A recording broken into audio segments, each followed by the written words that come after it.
अब आगे। कॉल पर सामने वाले की बात सुन रेयांश के हाथ से फोन जमीन पर गिर जाता है और वह लड़खड़ाते हुए अपनी कुर्सी पर धड़ाम से बैठ जाता है। वहीं रेयांश के सामने खड़ा वारिस बहुत ही कंफ्यूज नजरों से उसे देख रहा था, जिसका चेहरा बिल्कुल सफेद पड़ चुका था।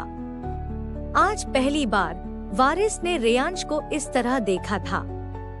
वारिस आगे बढ़ता है, रेयांश के कंधे पर हाथ रखकर उसे हिलाते हुए कहता है, बॉस बॉस आप कहाँ खो गए? बॉस आप ठीक तो हैं ना? मैं डॉक्टर को बुलाऊं क्या? वारिस के यूं झिंझोड़ने से रेयांश होश में आता है और जल्दी से अपनी चेयर से उठकर केबिन से बाहर निकल भागता है।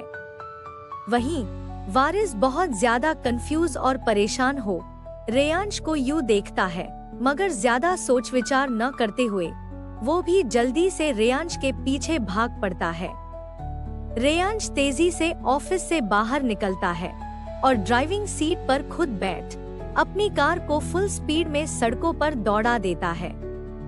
थोड़ी देर में रेयांश की कार उस जगह आकर रुकती है जहां सामने रोड पर 2-3 कारों में अब तक आग जल रही थी और उन्हें देखकर रेयांश आगे की तरफ भागने लगता है, मगर तभी पीछे से वारिस और फिरोज आकर उसे पकड़ लेते हैं और रेयांश को आगे जाने से रोकते हुए कहते हैं, बॉस ये आप क्या कर रहे हैं? प्लीज खुद को संभालिए। मगर रेयांश उनकी बात को नजरअंदाज करते हुए चिल्ला पड़ता है, छोड़ो मुझे मेरे मम्मी पापा के पास जाना है।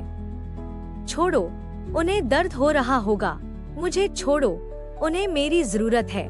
ये सब कहते हुए आज पहली बार रेयांश इतना टूटा हुआ लग रहा था। फिरोज और वारिस रेयांश की इस हालत को देखकर खुद को भी संभाल नहीं पा रहे थे, क्योंकि रेयांश के फैमिली वाले इतने अच्छे दिल के और साफ मन के थे कि वारिस और फिरोज को भी वो लोग अपने ही बेटे की तरह प्यार देते थे। मगर फिरोज और वारिस अपना फर्ज निभाते हुए रेयांश को ये बेवकूफी करने से रोक रहे थे, क्योंकि अगर रोशनी जी भी जिंदा होती तो वो भी रेयांश को ऐसा करने नहीं देती। मगर रेयांश के ऊपर किसी की बातों का असर नहीं हो रहा था। वो लगातार फिरोज और वारिस से छूटने की कोशिश करता और आगे बढ़ने लगता।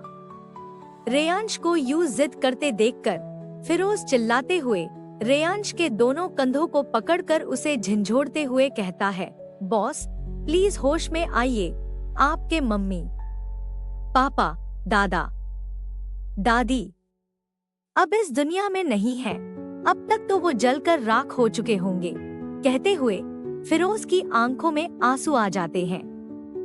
वो खुद भी पूरी तरह से टूट चुका था, क्योंकि वो रेयांश की फैमिली को अपनी फैमिली मानता था। फिरोज के चिल्लाने और झिंझोड़ने पर रेयांश एकदम से किसी लाश की तरह अपनी जगह पर घुटनों के बल गिर पड़ता है और सामने जलती हुई कार को देखने लग जाता है। जिस तरह उसकी आंखों के सामने आग जल रही थी, वैसे ही आग उसके दिल और दिमाग पर भी जल रही थी। रेयांश सामने जल रही लपटों को देख चिल्लाते हुए ऊपर आसमान की तरफ देखता है और उसकी आंखों से आंसू का एक कतरा जमीन पर गिर पड़ता है। तभी रेयांश का फोन बजता है, मगर वो चाहकर भी इस वक्त वो कॉल नहीं सुन सकता था। कॉल लगातार बजने की वजह से फिरोज रेयांश की जेब से फोन निकाल कर कॉल पिक करता है। कॉल की दूसरी तरफ से किसी आदमी की जोर से हंसने की आवाज आती है और वह फिरोज से कहता है, क्या बे कुत्ते, अपने मालिक को कॉल दे। फिरोज उस आदमी की इस तरह की बात सुनकर गुस्से में उसकी मुट्ठियां भींच लेता है और उसकी आंखें सिकुड़ जाती हैं। कहीं न कहीं उसके मन में घूमने लगता है, हो ना हो इस हादसे के पीछे इसी आदमी का हाथ है। फिरोज जल्दी से फोन रेयांश को देता है। वहीं रेयांश अब तक अपनी जलती आंखों से सामने कार को जलते हुए देख रहा होता है। तभी उसके कानों में किसी के हंसने की आवाज आती है, जिसे सुनकर रेयांश की वो लाल आंखें अब काली पड़ने लगती हैं। फोन की दूसरी तरफ से वो आदमी हंसते हुए बोलता है, ये तो सिर्फ ट्रेलर था, अभी तो मैंने तुझसे तेरी फैमिली छीनी है। अगर तू मेरे रास्ते से नहीं हटा तो अगला नंबर तेरा ही होगा। कहते हुए वो आदमी हंसते हुए फोन काट देता है। मगर अब उसे कहाँ पता था कि उसने रेयांश को बहुत ही गलत वक्त पर कॉल किया था, क्योंकि अब उस आदमी का आखिरी दिन शुरू हो चुका था। उसने एक घायल शेर को उकसाने का काम किया था। रेयांश अपना फोन गुस्से में जमीन पर पटकता है। अपनी जलती आंखों से सामने आग को देखते हुए फिरोज से भयानक आवाज में कहता है, मुझे 15 मिनट के अंदर ये इंसान मेरी आंखों के सामने चाहिए। सारी फोर्स लगा दो उसे ढूंढने में, मगर ध्यान रहे वो इंसान मरे नहीं। उसे मैं अपने हाथों से ऐसी मौत दूंगा कि वो पछताएगा कि उसने क्यों मेरी फैमिली को टारगेट किया। जैसा कि रेयांश ने कहा, फिरोज और वारिस अपनी सारी टीम के साथ उस आदमी का पता लगाने निकल जाते हैं और रेयांश अब भी अपनी जलती आंखों से कार को जलता हुआ देख रहा होता है। थोड़ी देर में एम्बुलेंस और फायर ब्रिगेड वाले आते हैं। कार में जलती आग को बुझाकर डेड बॉडीज को बाहर निकालते हैं और पोस्टमार्टम के लिए ले जाते हैं। तकरीबन आधे घंटे बाद रेयांश के घर के बैकयार्ड में वो आदमी जिसने रेयांश को कॉल किया था, अधमरी हालत में जमीन पर पड़ा होता है। उसके सामने रेयांश अपने हाथ में खंजर लिए किसी यमराज की तरह बैठा होता है। मौत को सामने देखकर भी उस आदमी के चेहरे पर एक घमंड भरी मुस्कान होती है, क्योंकि वो समझता है कि अब जिंदा रहे या मरे फर्क नहीं पड़ता, क्योंकि वो रेयांश से उसकी पूरी दुनिया छीन चुका था। रेयांश उस आदमी को देख अपनी आंखों से इशारा कर अपने बॉडीगार्ड से कुछ लाने को कहता है। वो अधमरा आदमी बड़ी ही गौर से उस बॉडीगार्ड को देख रहा होता है, मगर जैसे ही उसने बॉडीगार्ड के हाथ में एसिड की बोतल देखी, उसकी हालत खराब हो जाती है। उसे अंदाजा नहीं था कि रेयांश उसे इतनी भयानक मौत देगा। रेयांश गुस्से में मौत का देवता बना अपने हाथ में खंजर पकड़े बैठा था।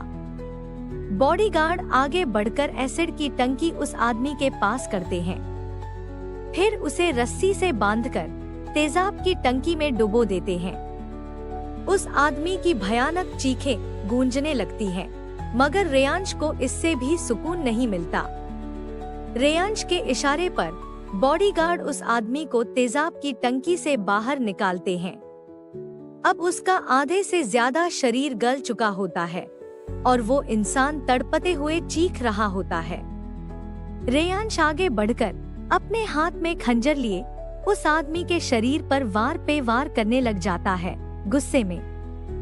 लगातार सच में ये सब देखने में इतना भयानक था कि किसी की भी रूह कांप जाए। उस आदमी को मारने के बाद रेयांश उसके बचे हुए शरीर को अपने पालतू कुत्तों के आगे डाल देता है। 2 दिन बाद रेयांश अब पूरी तरह बदल चुका होता है। अब वो किसी से बात नहीं करता और उसका चेहरा इमोशनलेस, हमेशा गुस्से से भरा रहता है। रेयांश अपने स्टडी रूम में बैठ खुद को काम में बिजी रखता है ताकि अपने परिवार की यादें कम हो, मगर ये नामुमकिन था, क्योंकि उसका परिवार ही उसकी पूरी दुनिया था। तभी स्टडी रूम में घर के सबसे बुजुर्ग और वफादार नौकर रामू काका आते हैं, जिन्हें इस घर के सब लोग अपना परिवार मानते थे। रामू काका टेबल पर रेयांश की ब्लैक कॉफी रखते हैं, मगर रेयांश तो कुछ भी खाने पीने से रहा। उसने 2 दिन से कुछ भी नहीं खाया। रामू काका को पता था रेयांश कुछ नहीं पिएगा, मगर वो फिर भी अपनी जिम्मेदारी निभाते हुए हर बार बिना कुछ कहे खाना ले आते। मगर रेयांश एक टाइम भी खाना नहीं खाता और रामू काका चुपचाप वापस चले जाते। रेयांश बिना कॉफी की ओर देखे फाइल्स पढ़ रहा होता है। तभी रामू काका की आवाज उसके कानों में पड़ती है। वो एक नजर रामू काका को देखता है, फिर दोबारा फाइल्स में खो जाता है।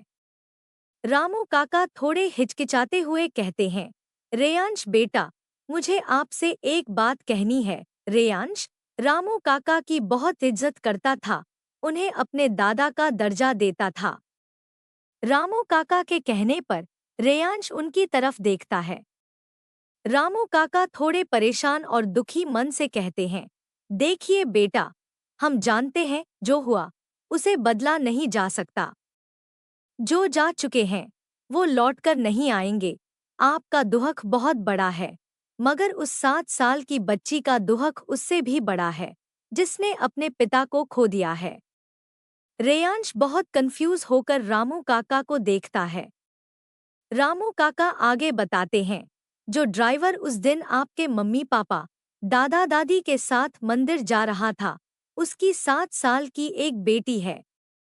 उसकी माँ उसे जन्म देते ही मर गई थी और अब उसके पिता भी नहीं रहे। अगर रोशनी मलिक जिंदा होती तो वो बच्ची को जरूर अपने पास रखती।